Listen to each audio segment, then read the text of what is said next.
Welcome to That's Effin' Weird. I'm Seth, one of the podcast co-hosts. Thank you for listening, and please follow us on YouTube, Instagram, Spotify, or your platform of choice for podcasts. It means a lot to us.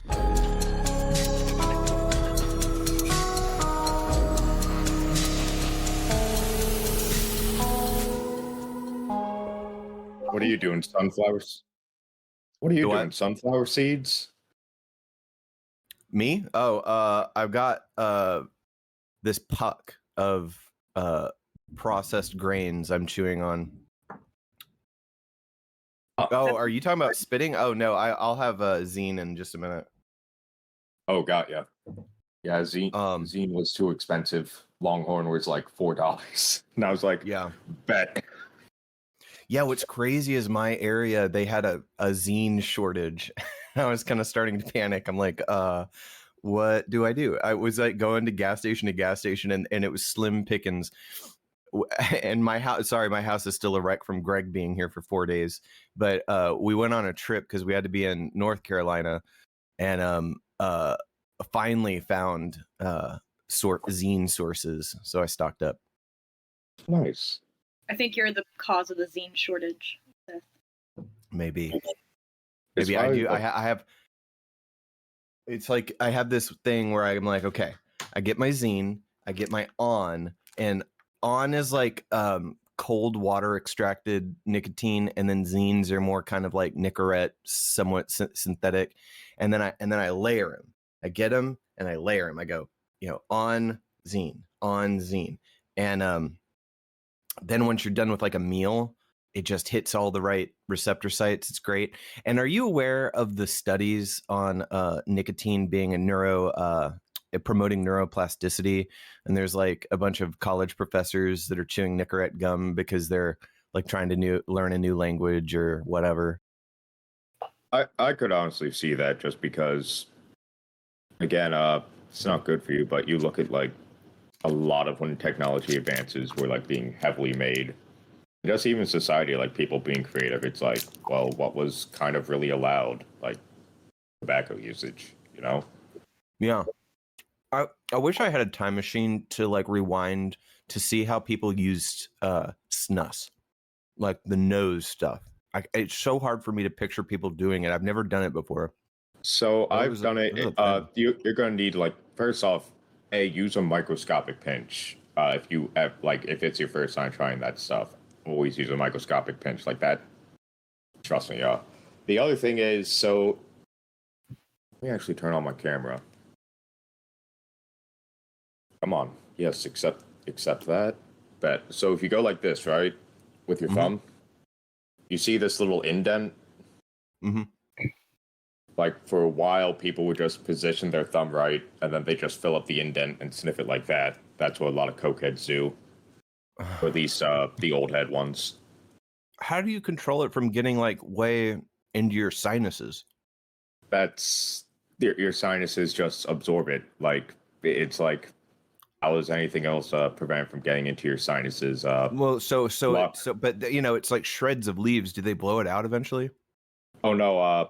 So the nose tobacco is actually more so fine powder. Okay. You might, now I know there's like certain chews, maybe there's some kind of like ornate fancy one that's actually leaves, but most of them are just like a fine powder. Like it's like a yellow powder, and then you sniff it and it'll burn like a bitch. So use the tiniest of pinches. Okay. Megan, I might start doing snus. No. And then you get like nose cancer, bro.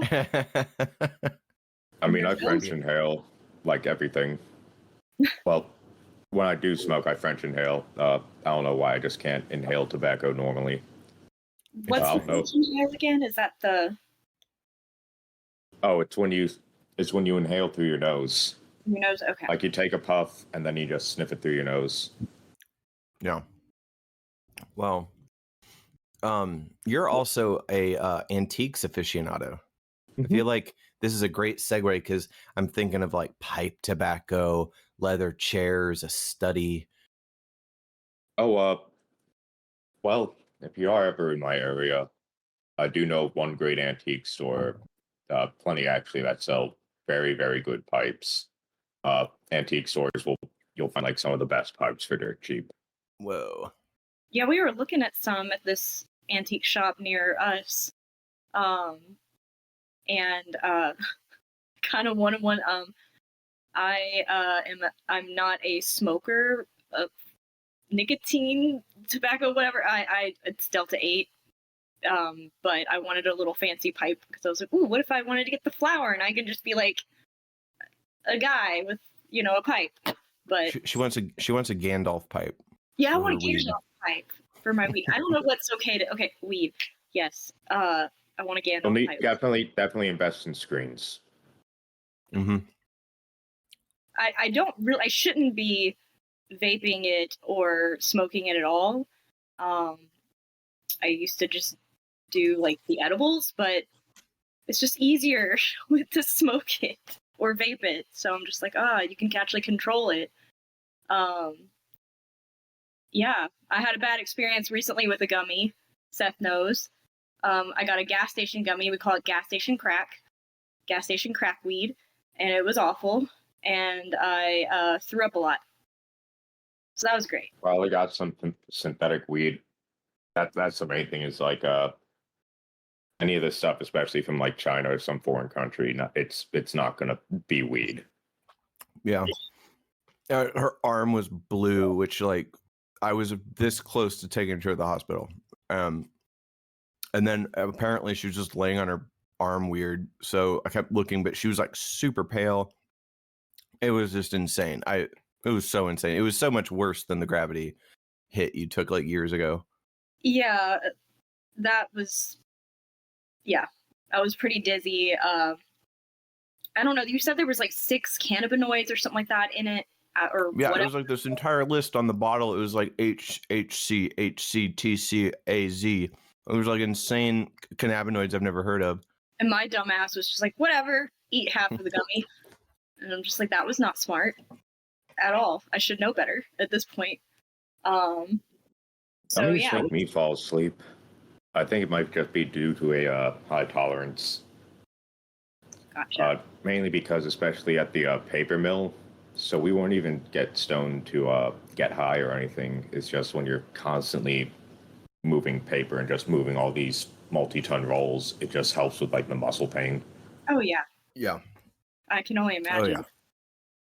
Like that's the only time I use any of those edibles is if like I'm sore from work or like the gym and I'm trying to get to bed. It's that I like take a half of one or whatever, and it actually works.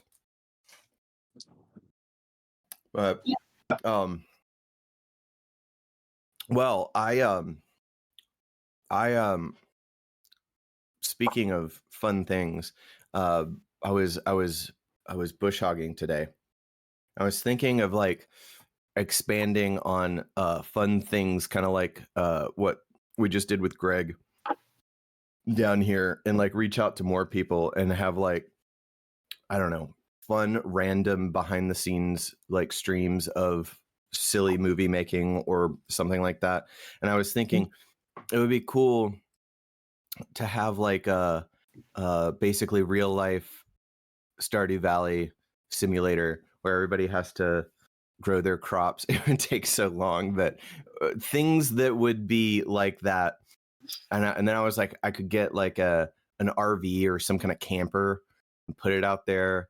And but anyway, long story short, we did this Greg movie thing, which was absolutely hilarious and unhinged. But Taylor was supposed to send me some lines, and she never came through. So I asked you, and you seemed interested. So we'll later on get together on that, and you'll be the cameo, and it'll be fun.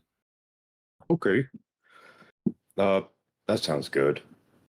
I was just also daydreaming, namely about Hordermans, because, yeah, because one thing I am trying to do is set up, because there's enough space. I just need to clear out a fuck ton of brush at first, but it's definitely in the near future. Our plan is to like get to be like a 24/7 yard sale. Of course, like each member of the crew is just kind of chilling in shifts. Like, there's like never any pressure when you join the crew. But yeah, that'll be nice. Like I said, I just need to clear out space because I seem to have found like part of like where I guess when Orderman's house burned down one time, they just took it and just never really threw it away. So like there's just like a bunch of bird shit from like his old house. And so it's like, yeah, clearing all that out. And then being able to set up like a FEMA tent city, namely to evacuate valuables and whatnot and sort through them, flip them. I actually did luck out. I found an old simplex wall clock. You know, like those old school clocks that we grew up with. So the regular versions of those apparently go for like something crazy, like $80 a pop usually, and that's just the normal bland ones. I can actually grab it. This shit's like wooden. Yeah, do it. Badass. But yeah, this shit fucking works. That is so sick. That's cool. Oh yeah. You can't really see the hand from there, I realize, but yeah, this second hand is going around now. I can see it. That's sick. I like that. Yeah, definitely a good find right there. I love thrifting and trying to find furnish my home with people's stuff that they don't want anymore. Yeah, what is like your so you want to rewind a bit? What is your vision that you want to do? Like you want to have like a local pop-up kind of long form antique sales thing going? To just, at least at first, just to generate normal, to A, clean out stuff, B, make money for Horderman and his wife. And of course, that would be split in the crew, what days did you attend? What shit did you sell? Whole 9 yards. This would be far off in the future. End goal is it would just be a good, fun hangout spot. Because we could go wild with reclaiming the land and just building shit. Yeah. Can you explain the Horderman thing? Because I'm not really. Sure. Yeah, I was about to ask. I heard a little bit about it in another video I watched about you, but how did you meet Horderman and what's the story behind that? So my work got canceled one day, so I came back from work, and then Horderman and his wife, their car had just so happened to break down right outside my apartment. So I gave them a ride back to their place.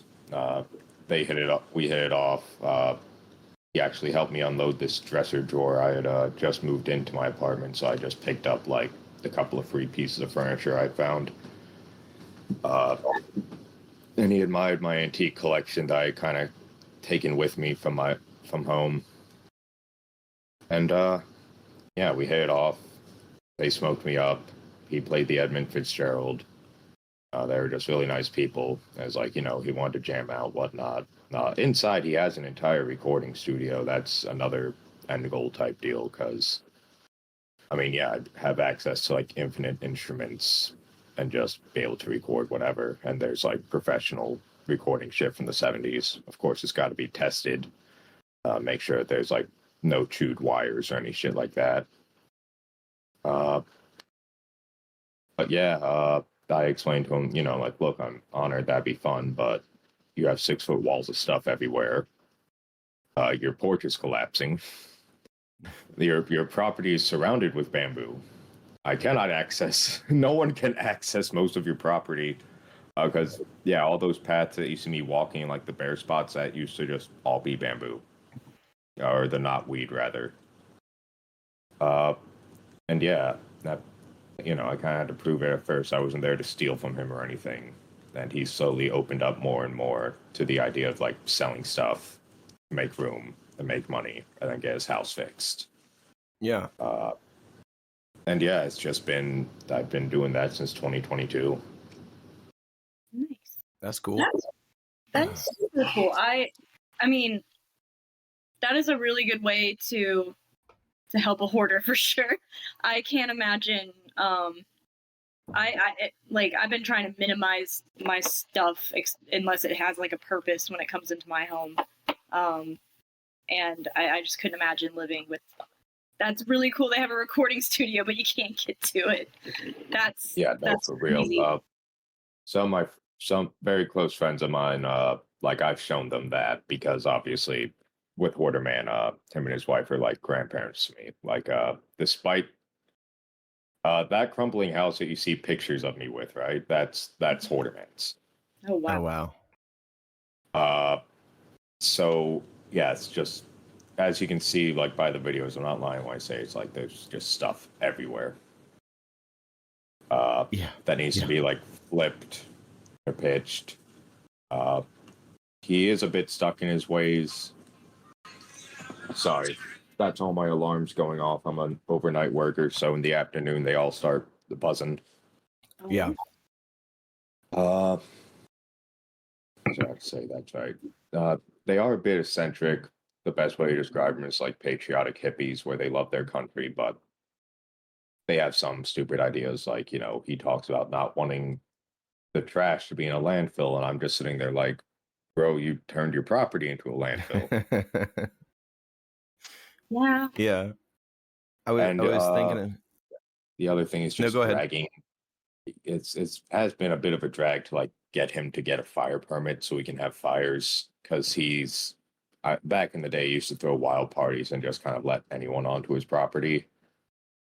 And it's like he thinks that it's going to be like another bonfire disaster because, you know, you get dumbasses like starting a fire and they decide, oh yeah, well, let's just keep feeding it until it's like 50 feet tall and out of control. Yeah. Mm-hmm. And he's also stuck in the mindset where like him and his neighbors are still in a war, when it's like I think everyone's just kind of done. I don't know. Yeah. It's a pain. I was thinking about trash the other day and how and yeah, it does just go into a landfill, but fortunately I don't have to have any permits where I burn, so like a good majority of it gets burned. I try to separate plastics best I can, but yeah, it's just what the cool thing is digging a giant hole, setting everything on fire and shoving all the ashes in the hole and then covering it up and then let nature chew on that for a while. Seth loves his trash. Carbons. Huh? Said you love your trash holes. I do. There's a few of them, but I mean the speed in which Earth just reclaims it. They were, you know, that whole thing where they're like, oh, you know, styrofoam lasts 1,000,000 years or whatever. It doesn't. There's like styrofoam I've thrown in my woods, and then like a few seasons later, it's just absolutely unrecognizable and falling apart. But I don't know. Maybe it's big trash that's causing all the trouble. Maybe the real issue is that no one talks about is you got a bunch of different countries exporting their trash to places like Africa and whatnot to be processed, which is just stupid because it's like, well, there go more of our jobs. And they actually get like valuable shit though, like, you know, like they'll harvest the gold and serious shit from it. It's like we could use that for our own country. That's when they don't deem it the ocean.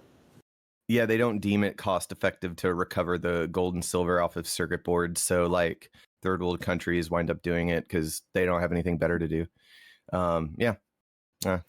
It's weird. The way the country is set up is strange because A, you do have politicians exporting jobs.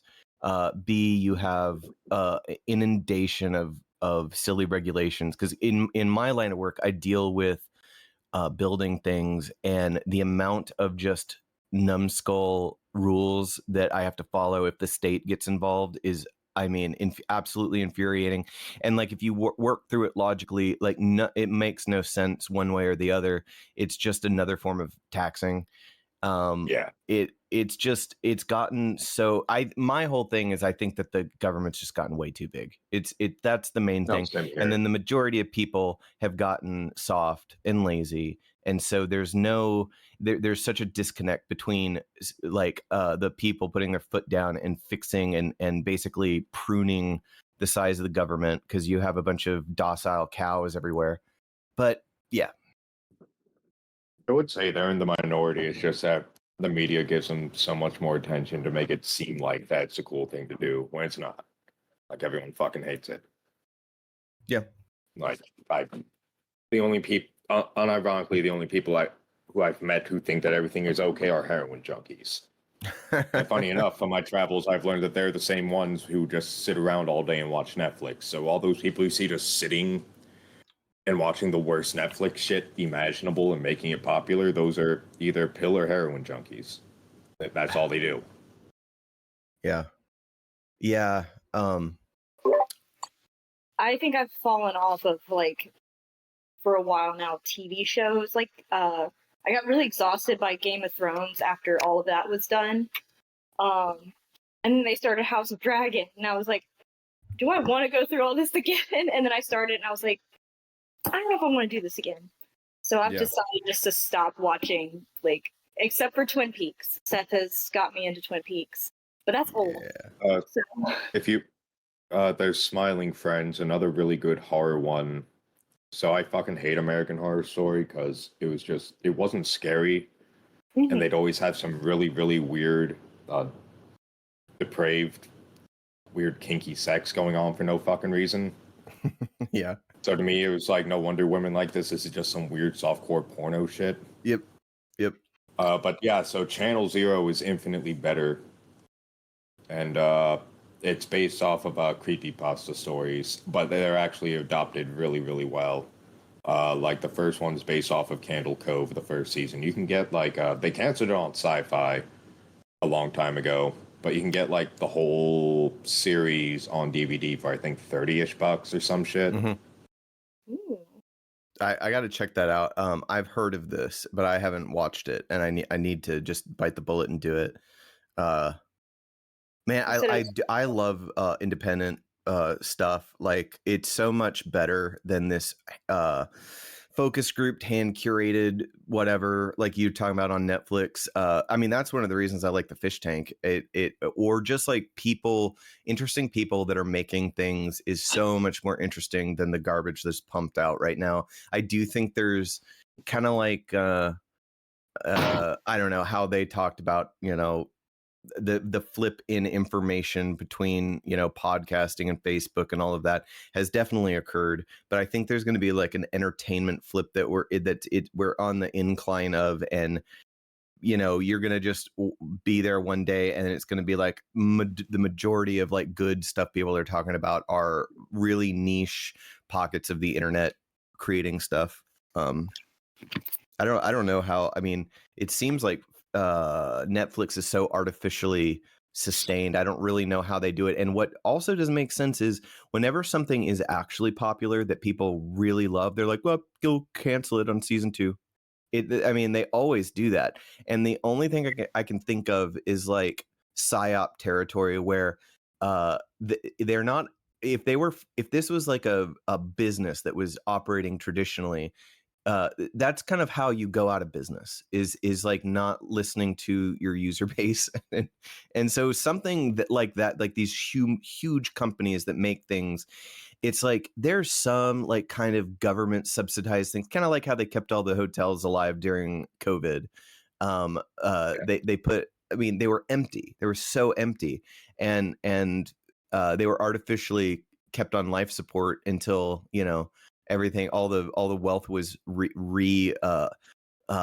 fixated and fixed the way they wanted it to create a new surf class. But the entertainment industry is kind of the same. There's something weird going on to where it would have gone extinct in a scenario where everything operated off of like a normal business model, at least in my mind. Yeah, well, it's ESG investments where they push like all the fucking bullshit, like, oh yeah, you have to preach these morals, whatnot, the commie morals. Mm-hmm. It does drive me nuts that 90% of the cunts are the same ones who you'll hear screeching about Bible thumpers all day long when they act the exact same way. Like when I was a fucking kid, I had to deal with Bible thumpers. All they do is like censor good shit and enforce their horseshit morals that they don't care about. And they don't even practice themselves. They just like the power.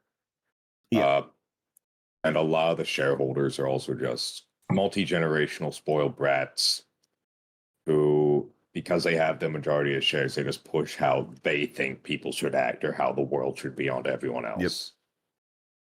Yep. Yeah, I agree. Just drives me fucking nuts. Like, I agree. I know was talking so to many her. fucking, No, go ahead. I was just gonna say, I know so many communist writers who I fucking grew up with, or who are super enough to also like flex who they are in the real world, and like they are 9 times out of 10 some of the most rich, spoiled brats you will ever meet in your fucking life. Mm-hmm. Like they have it so fucking easy. Like we're talking about kids who grew up with like loving families, because your parents can be rich, but you can have a shit life. But absolutely loving family in mansions so big that you can actually get lost in them if you don't know the layout firsthand. You know? Yeah. I was talking to her about this kind of thing with ideologies. If you look, I mean, especially big ones like Disney. I mean, if you go up the chain, they're owned by just a handful of people. But just any of these new media things where it's like super anti-white, super if you love America or just your country in general, you're this or that, or it just, if you pay attention, there's like a very interesting ethos set, like a cultural ethos that's being pushed. And it's not that I have like any specific issue with anyone. It's just I can see it. I can see this like big credo that is like any kind of mainstream company that produces any media type, whether it be music, movies, whatever, or games. It's gotten really bad in games. Is like it's just this giant brick of new things that it's like kind of everyone is supposed to get in line with, and it's and yeah, you're very, very much right. You trace it up, especially the kind of the Marxist stuff or just general ideologies like that, where it's I mean, it's basically soup line philosophy that is being promoted by ultra wealthy. And I mean, Charles Schwab, where it's like you're gonna own nothing and be happy, you're gonna eat crickets. The United States won't be the most powerful in the world. It'll be a conglomerate of several, all these things that they've been pushing and talking about publicly for a super long time. The unchecked craziness of immigration, where it's like we can have a totally sane immigration policy and system. It's just the general. It's done. All of this is on purpose. I don't think any of this is just politicians being stupid. It's a total agenda that's being followed. And if you listen carefully, they tell you what they're up to. All of these things we're talking about, it applies. It does drive me nuts because, so for example, I guess my school district had to have been one of the first. So you guys probably remember when the zero tolerance policy was enacted, where like, if you were getting bullied at school, you couldn't even fight back, like verbally or physically. And like, I remember like a bad guy. I remember stuff. I think I was out of it until that became a thing. Yeah. That.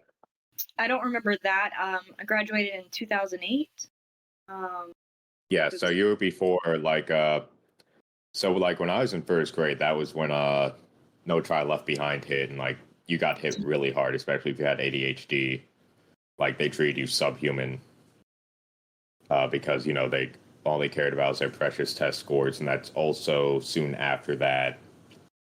That's when they decided to make it illegal to take kids on any fun field trips or anything like that. They had to be educational. Also get rid of the school carnivals with like actual carnival rides, because it's all about education now. Yeah. And yeah, pretty much it was just a fucking madhouse. Yeah, I remember No Child Left Behind. When I was in high school, though, my like this was like junior year. My math teacher didn't give a fuck. I got left behind. I slept. It was my first class of the day, and I just slept through that entire class. He just stopped passing papers to me, and I was just, I don't know. But yeah, we here where we are, they have these like tests. They call them TCAPs. And I think they're an even bigger deal now than they used to be. And I think that if kids score really low, they either, I know they like cut their budget or whatever, but I think kids are like failing now and getting held back. And I remember failing like 7th grade, but I went to summer school. I don't know what it was about 7th grade. I for some reason, a lot of people failed that grade that I knew. But yeah, those tests are such bullshit. Because kids don't learn. Not every child learns the same way, for sure. Especially if there's things like ADHD involved, or which seems like a lot of kids have nowadays as well. Well, no, that's another case of they overdiagnose it because a lot of these doctors do get kickbacks from the pharmaceuticals, and it's like this is clearly just a child being a kid. Like, they're not being completely random or spastic or sincerely have like no control over their actions, you know. Dude, I similar to how agree. it's similar to how like they overdiagnose kids with depression when it's like this is normal, especially since like schools, again, they don't let kids defend themselves like verbally or physically against their bullies.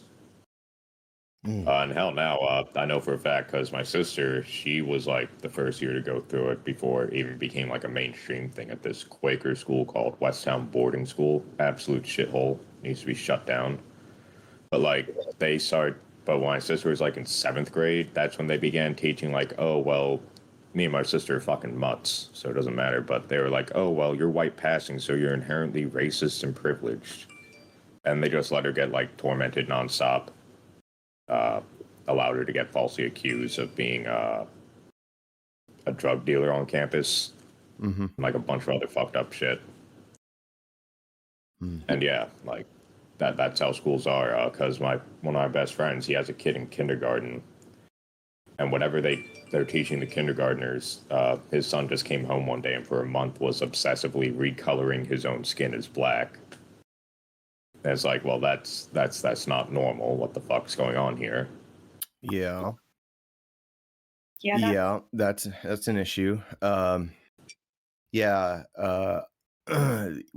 you're talking about with so this is post some of the stuff you're talking about is post when I was in school, but when I was in school, before like depression was the next pill pushing script thing, it was the ADD, ADHD, whatever.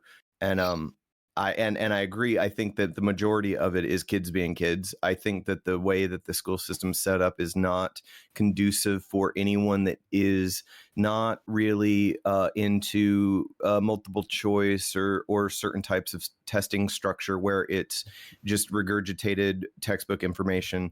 And so you'll have like a group of or a subsect of the kids that are creative or want to constantly make something, which I was one of those. And I was diagnosed ADHD, and then they gave me Ritalin, which is just like toned down meth, and I went insane. And the thing is, my folks were like really good about filtering and knowing like, okay, is this the best thing for him, that kind of thing. But the thing is, once you get the doctor involved and it was like, this really helps and blah blah blah, and so they tried it. I went absolutely nuts because, you know, you give a super energetic kid basically meth. What do you think is going to happen?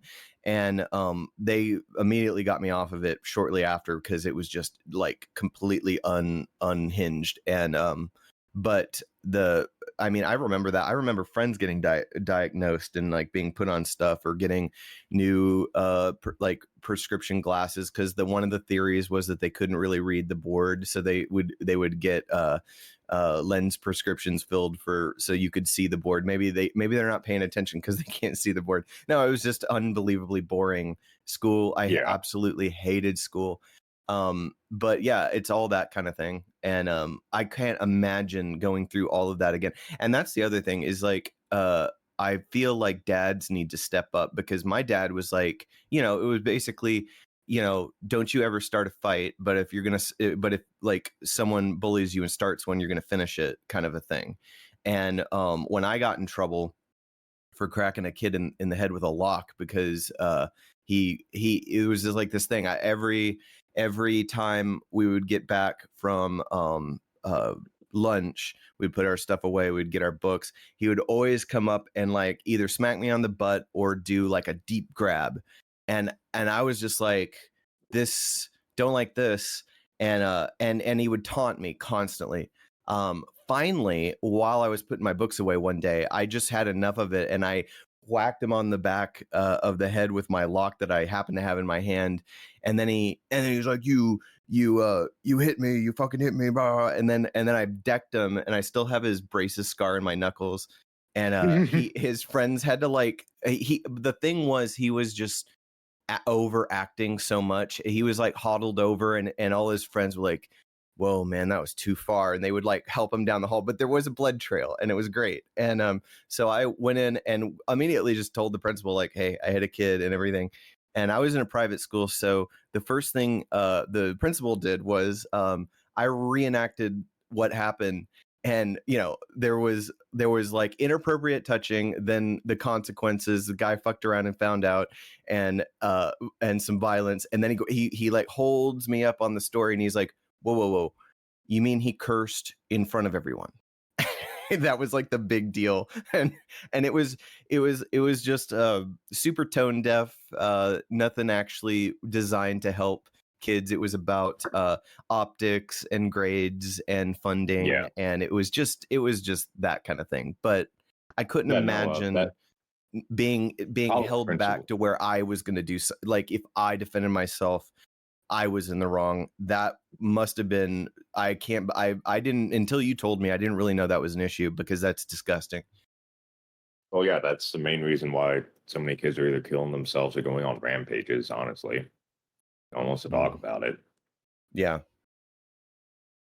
Yeah, there's a huge mental health issue in this country that's not, there's no, I mean, look at COVID, when everything, the gyms, the beaches, the parks, everything was shut down, but you could get fast food and you could get liquor. Those were essential things. And the suicide rate spiked. Like, wow. Yeah, I have a friend who has a teenage daughter. She just started, I guess she's about to, her first year of high school is ending now, but middle school was wild. Middle schoolers, I'm like so nervous for my nephew to start middle school, because they are so unhinged and mean, and they will say and do like anything. Like, they're worse than teenagers, it seems. Like full-blown teenagers. But yeah, she would get picked on a lot. She also lives in a small town, and the town is they say a lot of stuff that is I don't know how to say this. It's just, I don't know why these kids shouldn't be knowing it, but their parents are just not parenting them, I guess, and just letting them kind of have free reign on the internet. It's one thing for adults, but I mean, kids make up most of the internet, it seems. And if you're like ever playing a game online with like a random person and they're bullying you in chat, they're more than likely a 12-year-old. And you're just like, man, they're so mean. And you're just like, why are they so mean? And where do they learn all this language? And it's either they're just free range on the internet, their parents aren't parenting them, or they're just picking up from other kids, or or their parents too. But I'm just like, man, she couldn't really stick up for herself either, though. I mean, she did, every time an incident happened with any student, classmate of hers, she would go to the principal, and they didn't really do much. And it's also crazy. The whole thing's a scam. Yeah, and it's also crazy because they don't like filter like who is teaching. Like they hire, like, a lot of these school systems hire like the worst people to teach these children. There was a sex offender that was arrested when my friend's daughter was in middle school, and I think he had relations with other students. Did he have a history? I think there may have been. I can't remember the story because there was. Then that'd be crazy if there was like on paper history and they still got through. That would be insane. Yeah, I'm not sure. I think there was. There probably was. An incident. Yeah, do it with students. Why not adults? Yeah. And then, we had that incident, the shooting that happened at that private school in Nashville. And it was all potentially stemmed from sexual assault of some sort, or something from a teacher that taught there like 15 plus years prior, which that person should not have taken out their whatever on those innocent kids, but because they had nothing to do with it, but because that had already been dealt with. But like, just public school systems especially have like the worst track record, it seems, of a lot of different things. Just so many different things. They're both on par with private schools. I argue private schools are a bit worse because they're really able to just take bribes, and like, no matter how awful of an act like the kid committed on your child, they'll just let him get away with it. It's what Westtown did to my sister. Like, they actually expelled my sister because my dad rightfully threatened to sue him. Then they had the audacity to say, like, oh, well, this is too much drama. Yeah, we're letting your daughter be tormented and all this other horrible shit. But we're going to insist that it's your fault that she's getting kicked out. And my mom's always been the one to take the side of the bad guys, so... Yeah. I mean, well, there's no oversight. It's just them in a closed space making decisions. Not that I want it to be opened up to like the Fed, but it's both situations are, I agree with you, are very bad. Yeah. Like, what was I about to say? But yeah, actually, I learned from alumni of Westtown schools, shit like that's been going on for 30 plus years, and it's like a notorious bad touch school where they just let like, if the students' parents have enough money, they'll let them get away with a lot of sex crimes. In fact, the college I went to, if a kid claimed to be gay, they'd be allowed to like get away with a lot of sex crimes. There was one dude who was allowed to walk named Mike Margot, and he like got away with sexually violating 14 different women because he claimed to be pansexual, and he would like attend Pride and shit. They just let it happen. Yeah. Oh boy. Yeah, that's insanely messed up. Yeah. My cousin went to the same school, went to a private school, and she got kicked out for smoking weed. They found out she smoked weed. I think it was off campus, out of school. Yeah, it was off campus. Yeah, and with a staff kid. And the staff kid didn't get kicked out. Yeah, and that's just wild to me. Like, it's just, yeah, sorry. I just did not understand that, because like,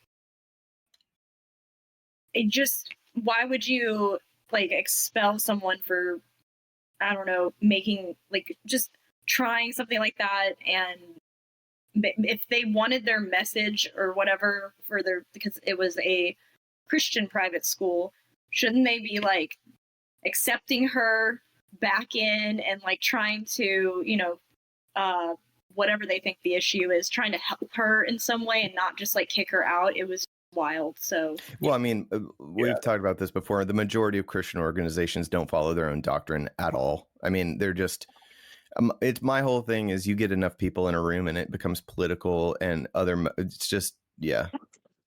Sorry, I'm trying to be careful about how I phrase it, because I don't want to like, I want to stay, I don't know, try not to give out too much information. This past week streaming with Greg, I'm just like, whoa, people just try to find out anything. And I am very much a person who is a lurker on the internet. I don't really participate, except for like this little corner and the Greg thing. That was it. So having like that many people, I mean, as you know, just looking at you and talking to you, and you're just like, well, and they can just find out stuff, and you're just like, oh, that's scary. So you just start locking down social media, and you're just like, mm-mm. So I'm trying to be cautious about how I say it. Sorry if I sound a little weird sometimes. No, you're fine. I'm so glad that TikTok and stuff did not exist when we had Facebook. Oh, could you imagine? MySpace, then Facebook, and that was plenty, because man. Yeah, but yeah, I mean, just imagine, because I was a bit rambunctious in my early 20s, and I could not, if things were so refined and plugged in the way they are now, man. Yeah, it's same. I was pretty wild in my teen and early 20s, and I'm just glad it was not all over the internet, except for like a tiny little sliver of Facebook maybe, and like it really wasn't that crazy, like compared to what I could have been, I guess, uploading and saying and doing. I don't know, but yeah. I mean, the main thing that the youth like fails to realize, and that the fucking boomers and the old generations who taught us, like, don't put your personal shit on the internet. Like, that's just a stupid idea. Like, that's not being taught anymore, and that's like mainly where they run into hiccups. Because the internet really wasn't meant to be taken seriously, like social media, whatnot. It wasn't meant to be taken seriously. I mean, shit, you can even see in the trends, like, once people start taking the internet seriously, shit became less fun and more boring. That's why I still just shit post, like, that's why I'll just, like, accept people to my Facebook, because it's like, I don't post my fucking personal woes or any shit like that on the internet. So it's like, you'll just find a bunch of shit posts. Yeah. Shit posting is the superior form of online existence right now. Yeah. Yes. I grew up using the internet, and it's obviously Seth did too, and you did as well, I'm sure. But like, it's weird how it's just so different than it was 20 years ago or more. It's cool, and like, I love the internet. Don't get me wrong. I watch YouTube all the time. I don't. I was gonna say earlier, I don't really watch TV. I just watch YouTube, and where am I going with this? What am I trying to say? I just think it's strange how it can be helpful and it can be great, but I think it's strange how much people share online about themselves sometimes. They share way too much information, unnecessary information that didn't need to be shared, but they're going to share it anyways. Yeah. I'm like, whoa, maybe you shouldn't be sharing that, or maybe you shouldn't be doing that. And it's kind of just like a normal thing to do, it seems.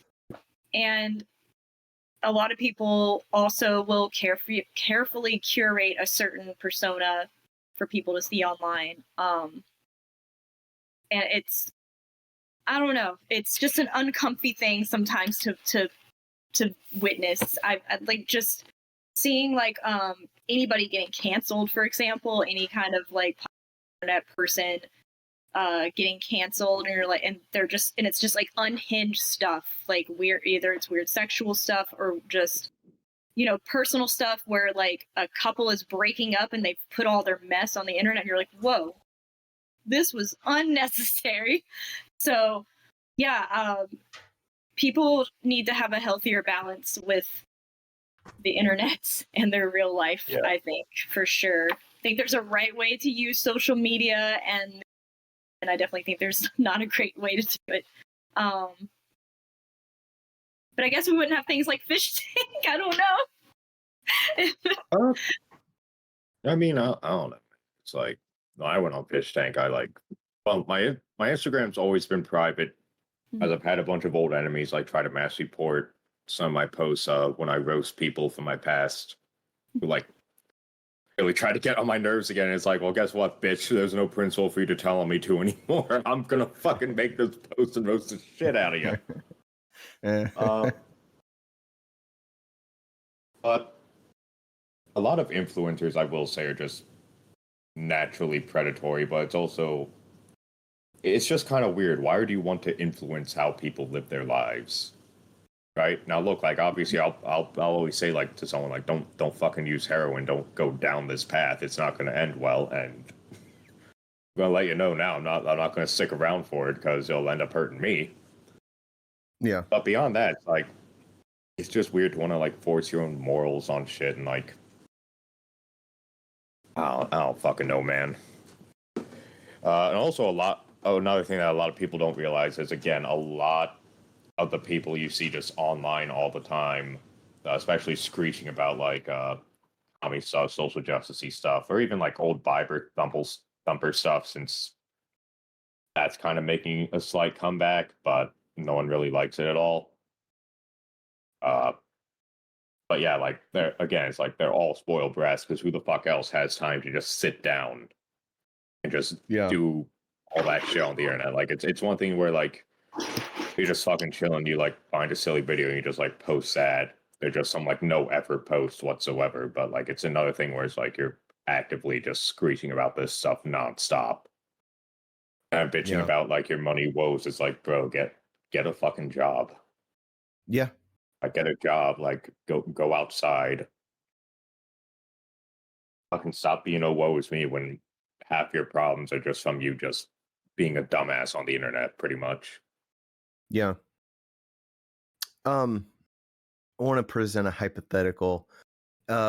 If like Greg came down and we made a Greg movie. If in a hypothetical situation, if you were in a position to make a Jimmy movie, what would it be? What would the genre be? I'm not sure. Probably ideally a silly shitpost type video. Like nothing too serious. Like it'd be cool to make something serious, but I'd want to go balls to the wall.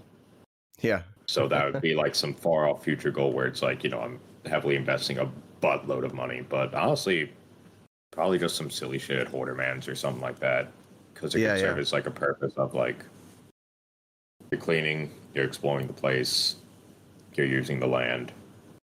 And it's like, yeah. So almost like oh man. Almost like a Zeitgeist documentary. I'm not sure what a Zeitgeist is. Oh, there's this old, you would probably like it. There's this old documentary called Zeitgeist. And it's really, really good. It's basically pointing out every single thing wrong with modern society. And it goes into the Federal Reserve. It goes into monocrop agriculture. It goes into a ton of stuff. But so that would be cool, but and this ain't no offense to Rusty Cage. I'm a fan of Rusty Cage, but that's more so his style. So to me, that would be more like I'm thinking more so like there's just so much shit at Hoarderman's. Like you can set up just countless different scenes that are just goofy and nonsensical. I have actually had an idea for this video for like a long time. To, like always make like a joke intro video. Yeah. To the channel. Or just be like a bunch similar to the lame ass college assignment video, but obviously infinitely better done. That was honest to God just slapped together in like a day because I was just juggling like all the necessary classes. And the movie teacher was more so he was a nice guy, but he was like more so artsy type. Yeah. So his thing was like, well, make it about an object that has special meaning to you or something like that. I'm just sitting there like, what the fuck kind of prompt is this? Yeah. So that's where that came from. But yeah, something similar to that, but like much better slapped together. More akin to say like the Rubber Ducky music video, but again, a bit more high quality and a bit more slapped together. Right. I gotcha. That's cool. Where like, okay, fast forward a year or two. Currently you have an online presence, kind of a platform. You've been making some cool stuff, fun streams. Where do you picture yourself in about, a year and some change? Like, what do you want to be doing? I mean, shit. That's the issue. I want to be doing everything, if that makes sense. It's always been my problem. Like, I'll have a bunch of ideas for like music, books, shit like that, and I want to do it. I want to make it. I won't really have the time or resources to focus and just kind of sit down and do it. And for music, like just mainly learning FL Studio. Yeah. The main thing I'm focused on right now, just to give me peace of mind, is to get Hoarderman's to the point where it's fixed up to where the main house, at the very least, the porch is safely collapsed. Roof is like re-shingled, re-tiled, whatever. Yeah. Then like maybe the porch is starting to be rebuilt. And that's just to give me peace of mind, because at that point, ideally, I want that to just kind of moving as like its own smooth little machine. Doesn't have to be super fast, but it's just like things just going out the door. And like, either putting money in Hoarderman and his wife's pockets and everyone else's pockets. they're just hell shit even being donated. Yeah. So like some of the profits made from selling some of the immense amount of stuff, like putting that into like fixing the roof or things like that. Well, yeah, that's usually what I do. Is like I'll just reinvest into Hoardermans. Yeah. All the building materials are there. It's just, I mean, you've seen the vlogs, or you can see them. Like, there's just so much shit that needs to be done first. And I mean, don't get me wrong, I'm grateful for my crew, but we're still small in number. Oh man, I did get a big break though, and we are going up there to hopefully try to advertise like, hey, look, see all this burnable brush? This can go super cheap for whoever wants like bonfires and shit. Yeah, because that'll save them a lot more money than like pallets or just getting a bunch of lumber. Oh yeah, for sure.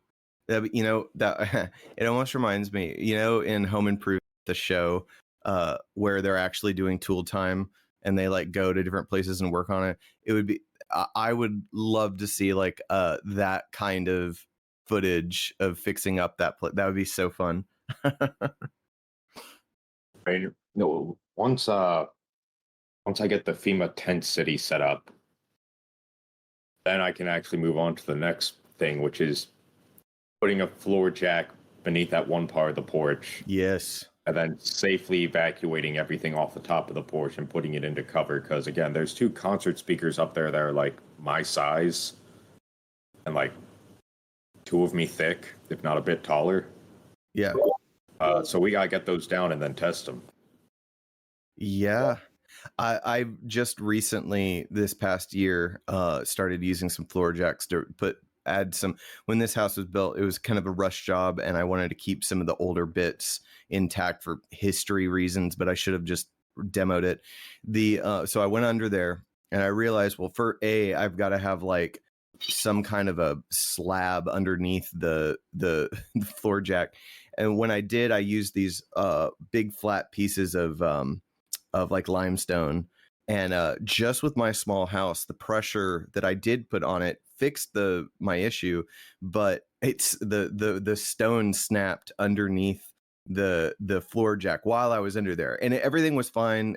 Like I was fine, but man, it was loud and it was terrifying because when stone like this thick snaps, it's just quite loud.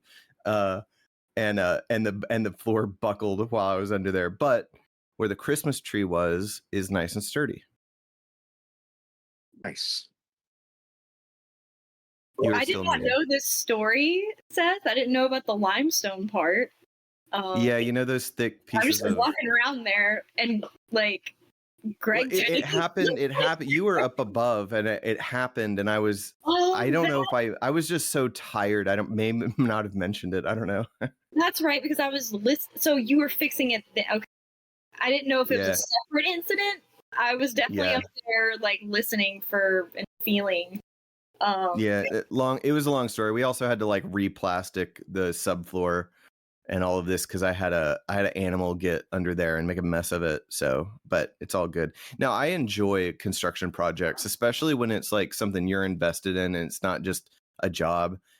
You can like put your own touches on stuff, or like, well, I want this more sturdy, and I think that whatever you can kind of, I don't know. It sounds like you're kind of like the foreman of this project. I mean, pretty much, because and as I've explained to everyone, it's like especially shit for like the barn and the porch. It's just me that goes up, because I'm like the good test of like, okay, is this shit gonna break? Yeah, because it's like, it's one thing if I get hurt, if someone else gets hurt, then like everyone's kind of fucked. Yeah, that's a good. I don't really care about getting hurt, but yeah, so yeah, it's also just like mainly a safety thing, so that way it's like someone's at least there, so that way they can be like 911. Yeah, Jimmy, right. The porch collapsed on old Jimmy Downey, and he's trapped under there. You gotta save him. I will say though, I found a slab of granite, so I think that can provide a good base. Yeah, it is just a wooden porch after all. Yeah, if there's not much weight on it, that's fine. There's a lot of weight on it. I've been under some floors where they use cinder blocks as supports, and I I don't know about that. I mean, I wouldn't, but the floors I've been under, they've gotten away with it. I don't know how. I mean, hey, makes sense. Let me think. Yeah. But yeah, honestly, I feel like you get a kick out of Borderlands. At least, like, you'd be able to kind of, like, see what I'm seeing. Oh, yeah. I'm going to do a deep dive after this. It sounds super. I mean, it just I'm very project oriented. And when, especially like if you filmed some of this, it would be like, I like gravitate. Oh, there's like this big project this dude's working on or whatever. That's just fun. Get like a GoPro strap and go under the floor. Yeah, it sounds like a really cool like project in general. Like, just you're helping somebody in the process, and like you're getting hands on with like you're working towards something that has, like, in my opinion, a lot of meaning. Yeah, that and it's really oh god, sorry, but no. I was just gonna say, yeah. Oh, you go ahead. Oof. Also, sorry, I'm still a bit sleepy. Quit energy drinks, and I keep forgetting to brew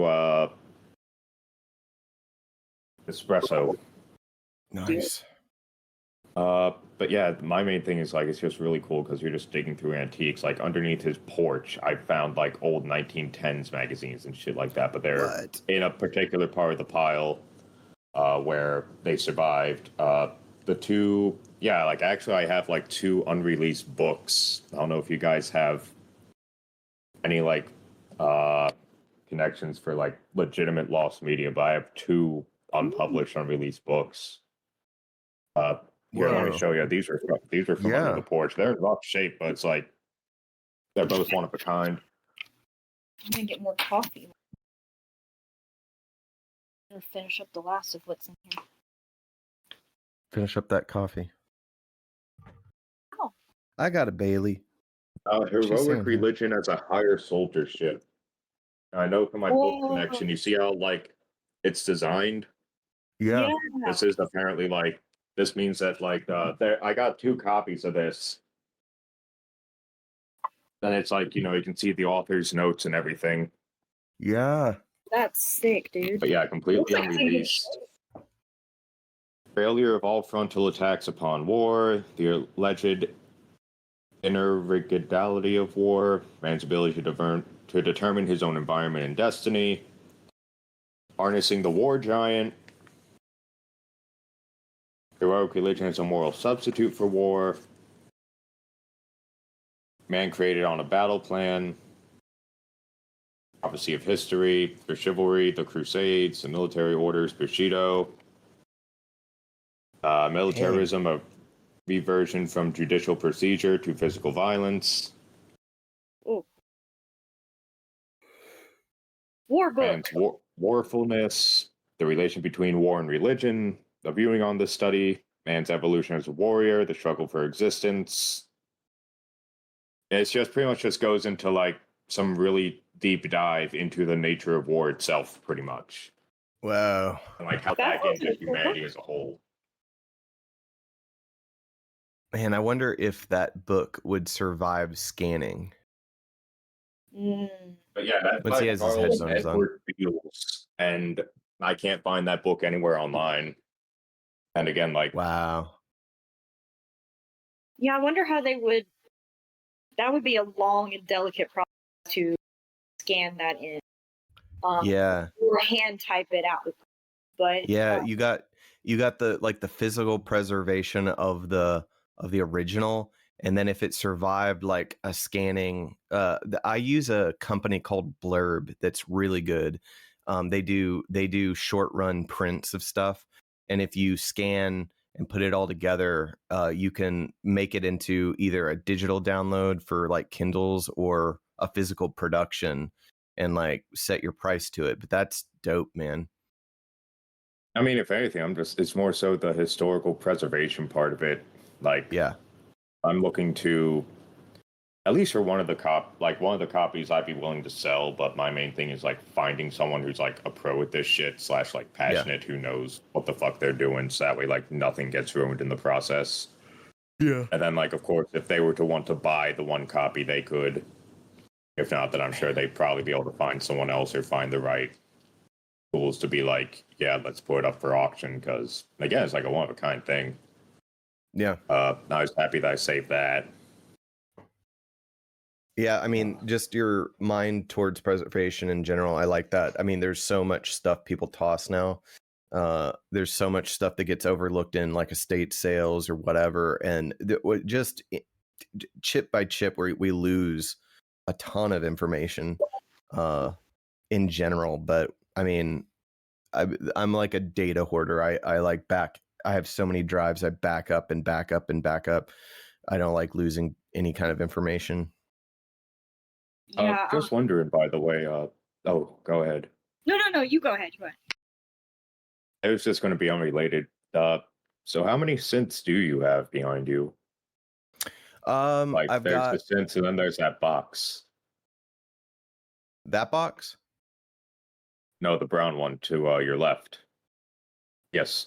The reel to reel. Okay, so that's just a reel to reel tape recorder, which they're very hard to find in a really good functional state. I had to go through like 3 of them before that one was a winner. That's the Behringer Neutron, and that's just some MIDI keys in front of it. But that's the Behringer has like really good hardware emulation for, like, you know, if you don't want to spend a bunch of money on a Moog or whatever. And then Arturia's Mini Brute, and then the Korg Monologue. Whoa, got some thunder over here. I make kind of like analog horror stuff, and I enjoy. It's kind of like a pastime, but these things, I'm not like classically trained or anything, but I can get like some really good ambience and tracks for like background stuff and mix and match stuff. I also like putting synth through like a bunch of weird guitar pedals, and then try to get as much as I can analog. Obviously you have to rip it to digital eventually, but it's fun. There's just 3 over there, and I've got a few in my garage that are nothing special, but yeah, I just like making stuff. I'm just constantly working on something, but they're fun. You know, like, give me an idea. Like, I think he has like, I know he has like damn near over 50 keyboards. He gave me one as like a gift, but like the cord doesn't work. Mm-hmm. It's heavy as fuck. I think it might be a Morg, and it's like the second model of a Morg, like big ass fucking keyboard shit. Yeah. Yeah. But yeah, he's got like all that in his house, and like that's another thing where it's like I got to figure out a way to like fix each one to either flip them, or at least that way he's able to play it. The instruments wouldn't come till the end, but yeah, because that's something that like he's passionate about. Yeah, look out, because I mean, yeah, they're heavy, especially those retro ones. But if you find some kind of synth that looks interesting, look it up, because some of those things go for like a used car price. And I mean, you could talk about a chunk of money to fix a house. There's some collectors that, if you know how to refurbish or, you know, fix up something, they pay quite a bit of money for those. Yeah, that's another thing. One thing especially that the FEMA 10 city will allow for is like we can kind of set up repair shops / refurbishing shops for like anything that's worthwhile to like refurbish or fix. Because one thing I do keep to the side is like any and all books on like basic handyman house repairs. Yeah. And then electronic repairs.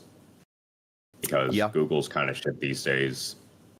It is. And like, and if something was to happen to our internet, I'm not saying the West is going to fall yet, but I'm just saying if anything were to happen electronically or power outages, those books are super invaluable. Just basic handyman repairs, especially electrical, because you can at least figure out how, if you get a few solar panels, figure out how to have, you know, some kind of power source. Yeah, Google's not going to be much good in a bad scenario. I found at a used bookstore near where I live, a really tiny. It's like a medical. I gave it to Seth. What is it again? It's like a medical journal or medical. It's just like going through like different medicines and what they do and like the precise amount to give or something. Dosages really and body weight. Yeah, it's so old, but it was really cool. So I know. I wish they sold cocaine over the counter like they used to put coke in cough syrup. My grandmother was a child. They used to sell meth just over the counter, and actually her and her friends, it was common practice back then. You'd take meth like 2 weeks before you go to the beach, and that would just help you slim down. Yeah. Like, not even to get high. They'd just be like, we're slimming down. We should talk about semi-glutide. We're taking our watered down Pervitin. Yeah. Oh yeah, she's talking about I'm on this peptide called semi-glutide. I take a ton of peptides. They're like BPC, TB, 500. All there's peptides are really interesting because they're like long chains of amino acids that basically give instructions to the body to do certain things. But there's like super healing ones. There's longevity ones, and then there's semi-glutide, which is basically Ozempic. It's like a slightly different, but it's super crazy because it spurs your pancreas to start making more insulin. It slows gastric emptying and basically signals through the GPL1 receptor site that you're to your brain that you're full. So I misdosed it when I first used it. And so it was like over a week of me just feeling full, even though I hadn't eaten in days. It was just so insane. But yeah, that will make you shed weight pretty quick. There was some people that were worried about the muscle loss on it, but I've done extended fasts before. Like I've done a 16-day no food fast, and that was just through willpower because I wanted to see if I could do it. The thing is through your muscle to weight ratio, it's really no different than just stopping eating. You don't really lose that much mass. It's just that people that are not used to fasting or restrictive eating freak out with how much weight they actually lose. Because I was 180. Now I'm like 167 or something like that. And that was in the order of just a few weeks. And it was cool because I don't really need weight loss per se. I'm more interested in getting my AC1 like really on point and like my insulin zero insulin resistance. Anyway, but yeah, that's like basically the new meth in Hollywood. People are just injecting a ton of semaglutide to lose weight really fast. I think it's an interesting tool to use, but you need to know how to like control your body weight first and then use that as an interesting thing to help with your insulin sensitivity and things like that. But anyway, I can go on and on, but I won't bore you guys. I think people lack self-control and like control in general to use it properly. Not everybody, but a lot of people. No, I agree.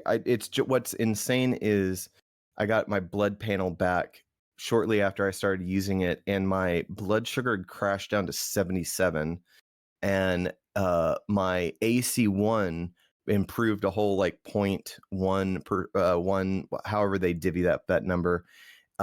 Like there were all these blood markers that improved, which is crazy. Speaking of blood, so you are trying to get you're trying to figure out a way to get blood, correct?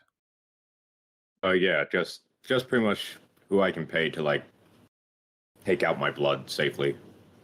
Yeah. Or draw my blood, I guess. That's the word. That's the thing about doctors. Like I said, they're like, they don't. Brains a little fried. No, you're fine. Yeah, that's the thing about doctors. When you're like, I have an art project and I need blood, they kind of get weird. But I mean, she was apprehensive about self blood withdraw, but we figured out a method. So you're saying your veins are really hard? Yeah, that and like I'm super needle phobic, so I can't do it to myself. Yeah. Okay. Yeah. Well, never mind then. Seth could do it. Actually, don't. I could. Don't listen to me.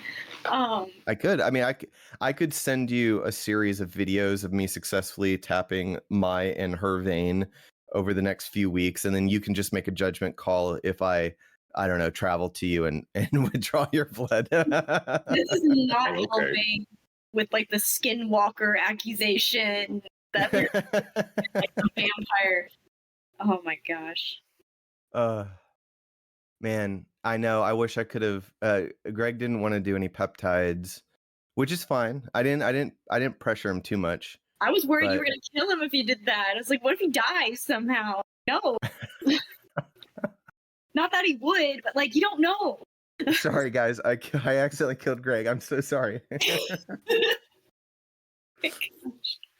Oh man, fun times. Well, yeah, I'll send you some videos and you just be the judge of it. I don't know Okay. if you've gathered, but Seth is really into longevity and health, and yeah, he's really into it. So he will go on a tangent.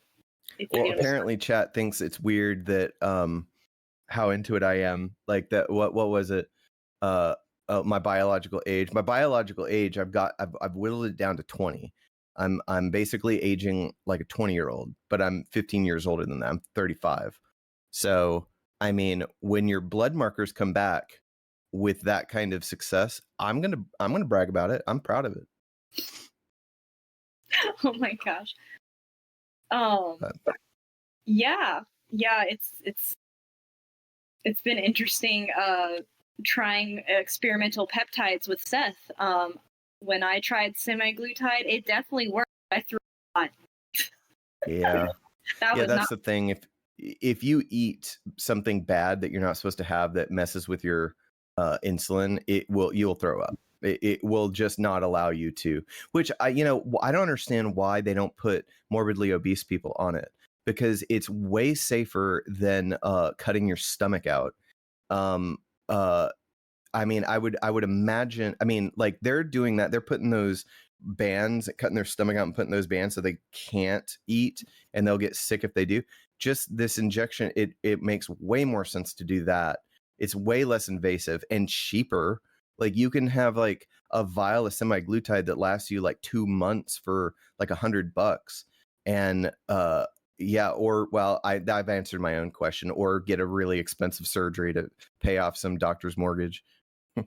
But Let anyway, me think.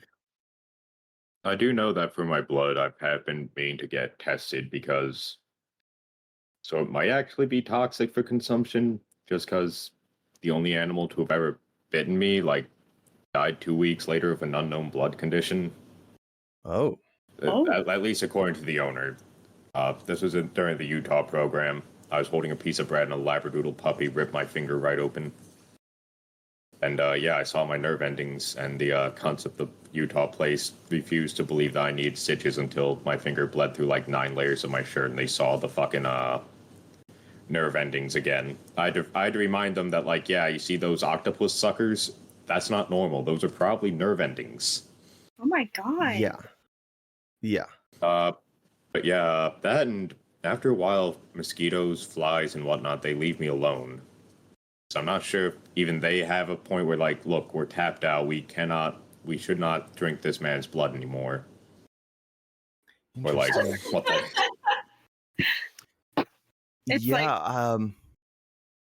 Have you? If it were to let's be see. toxic, my theory is that, say if an animal eats you or like eats your blood, right? Mhm. But like your blood thinks that it's still in your body, so it attacks the new body of whatever ingested it. That would be my theory, because I always get myself tested. Like I'm STD clean. Viruses flip me the fuck out.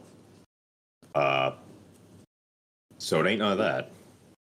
interesting. Did you ever have like an animal bite when you were younger or anything?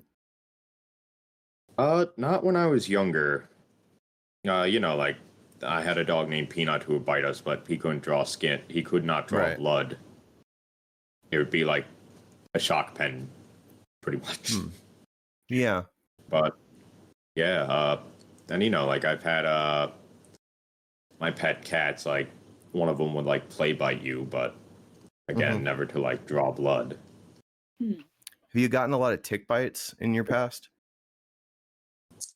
Fair amount, but like I'll rip them off. But I want to say that it's only probably been 20-ish. I know that Yeah. at one point I had Lyme's disease and my body was able to get rid of it on its own. Yeah. I do know I'm I have trying a to think of. wicked immune system. Like it takes a lot to make me sick. That's If good. I'm sick for like a day. Like there's even like a point on the tank. The challenge was make me feel better. And then Brian went down, immediately came up with the worst fucking designs ever to like fucking kill me. One was like garlic and water or something. I was like, what the fuck? Garlic and water. Ew.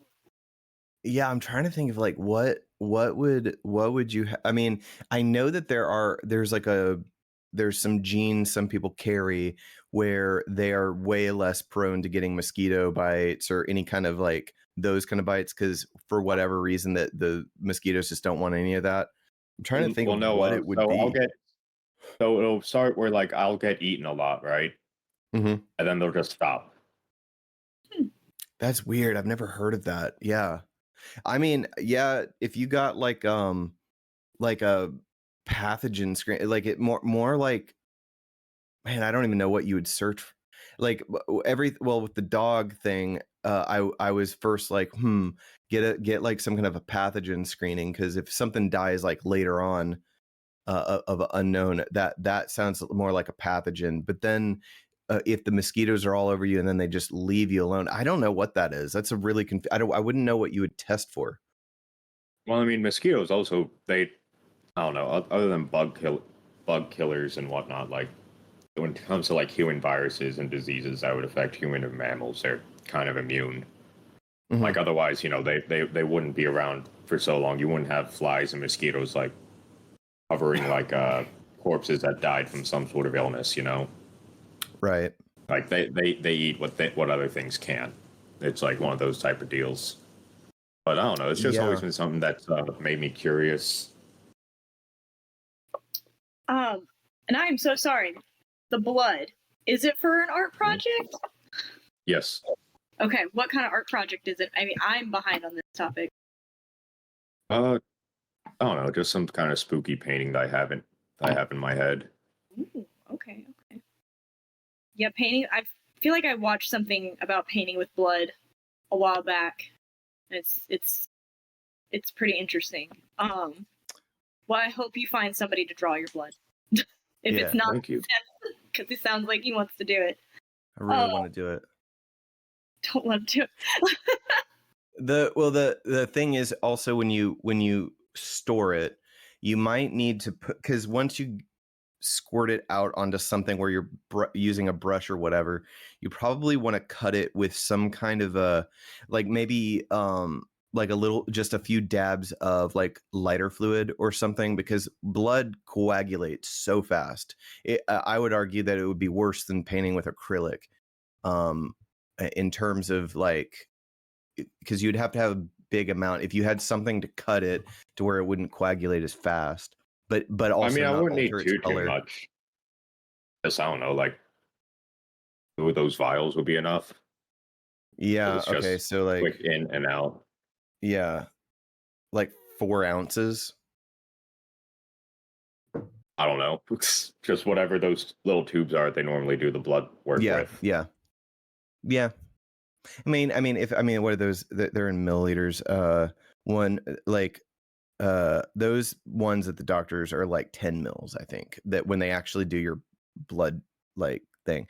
Yeah, the thing is they're just so weird about protocols and their biohazard stuff that they're just so stingy with giving you anything. I feel like it's like it came from me. I can't have this. Yeah, that's my motto, because so I would fall asleep all the time in school. My parents were dummies, and the school was fucking retarded about it because they were just taught to assume that like a kid's on drugs and they're falling asleep all the time. It turns out I had sleep apnea. My tonsils were so large they're suffocating me that night. Mm-hmm. Oh wow! And that wasn't finally discovered until age 19 because again my parents were jackasses who at that time. So you still have your tonsils, right? No, I got them taken out. The doctor refused to give me them. I know that doctor probably just has them in a jar of formaldehyde, and they claim like, oh, well, we need to run tests. And it's like, Yeah. on what? These are suffocating me because of their size. I don't have cancer. Right. Oh, yeah. So they were like, "Oh, we need to biopsy them." Who knows? They probably didn't. They probably didn't do that. Yeah. That's all the things you're saying, like all the blood stuff, and then to the tonsils. Usually, like tonsils that are having that much trouble, there's like a systemic problem or like some kind of autoimmune thing where if left unchecked. Do you have psoriasis or eczema? Okay. I think you said no. I couldn't. It cut out. But I said no. Yeah, watch out for any other kind of autoimmune things, because it's really interesting. Do you ever have lymph nodes that swell up in like your neck or under your armpits? No. Again, this was because of the tonsils just grew a lot faster than the rest of my body. They would not really get infected. Oh. Like I didn't really have to like I'd get like the common amount of like throat issues like that people have. Since my tonsils are out, I get like practically none. But yeah, there was like no mass infection or anything. They were just so fucking big. Wow.